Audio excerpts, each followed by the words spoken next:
That's a very good question. Actually, just having symptom does not increase your risk as comorbidities. Let's say if somebody gets palpitation or symptoms, but the heart structure and function on scan is normal, then the risk is low. So it is not considered comorbidities.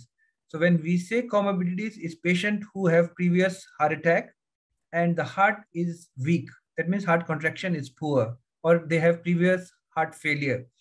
So just getting 1 or 2 rings, but if the heart function is normal, is also not considered high risk in terms of getting COVID sickness. But I do understand a lot of our patients are worried that, oh, they have heart problem and, if they get COVID, it can be really serious. Yeah. The chances is low. And another question that a lot of patients ask me about is safety of vaccine in this subgroup. So from heart point of view, there is absolutely no contraindication.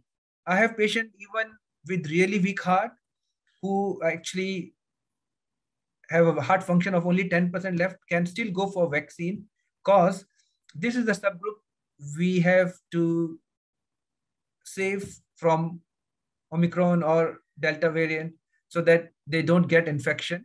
So it is also important to get vaccine as well. Oke, jadi Bapak Ibu sekalian, saya coba terjemahkan ya, karena ini ada satu pertanyaan masuk ke redaksi yang saya rasa cukup luar biasa untuk kita bahas. Ya, jadi ini ada pertanyaan bonus. Jadi ini ada pertanyaan, kita kan sering dengar tuh istilah-istilah bahwa kalau seseorang mempunyai penyakit komorbid, ya ketika dia terjangkit dengan penyakit corona, karena kita tahu penyakit corona infeksi pada saat ini kembali lagi ya.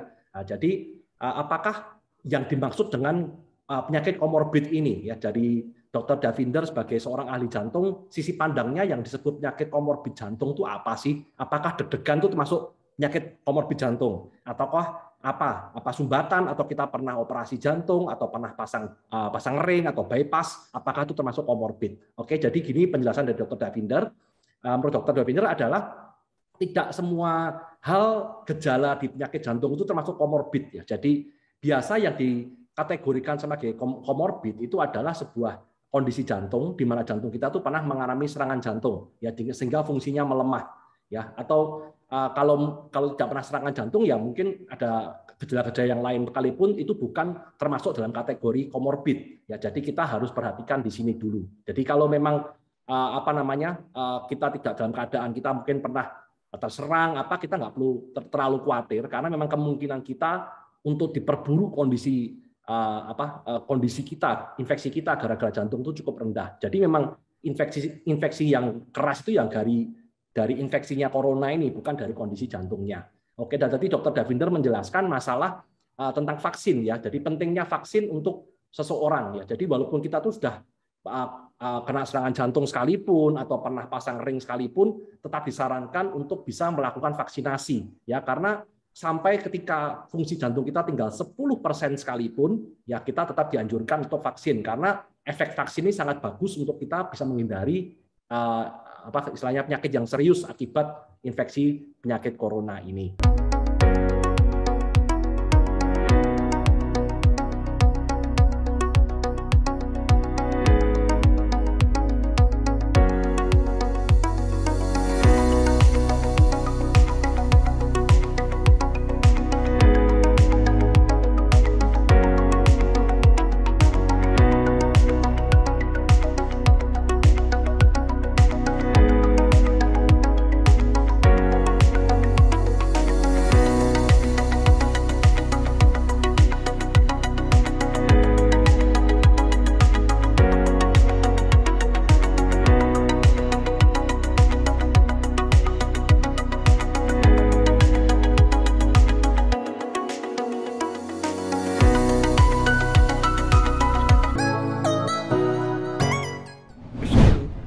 And so far, the evidence or the data we have, it does appear that this virus, the Omicron variant, is actually less severe. It causes less severe illness, and the chances of getting lung infection with this virus is much lower.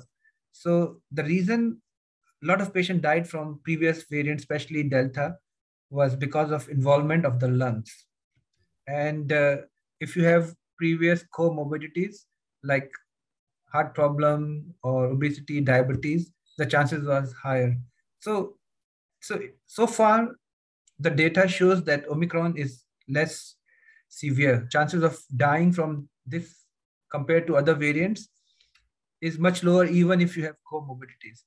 But I think prevention is still very important, and we should not let our guards lower down just thinking that it is less serious, because even the probability is low, but we can still save lives if we take precautions.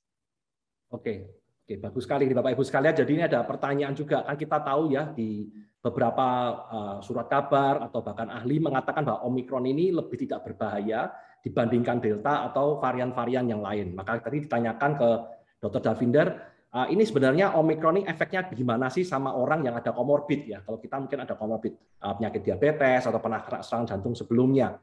Dr. Davinder menjelaskan memang betul bahwa Omikron ini dipercaya pada saat ini dari penelitian yang sudah dilakukan itu memang tidak berbahaya dibandingkan varian-varian sebelumnya ya. Tapi jadi varian-varian sebelumnya itu sebenarnya kenapa sih kok berbahaya? Karena cara bekerja dia menginfeksi paru-paru itu lebih kuat ya. Jadi banyak pasien meninggal itu karena paru-parunya gagal, paru-parunya tidak berfungsi. Jadi bukan gara-gara hal yang lain, jantung misalnya tidak, lebih ke paru-paru. Tapi Dr. Davinder juga menjelaskan bahwa pentingnya untuk kita semua menjaga protokol kesehatan. Ya, jadi lebih bagus kita tuh mencegah, jangan sampai kita kena, karena walaupun resikonya cukup kecil, tapi juga sebaiknya kita tuh tidak kena.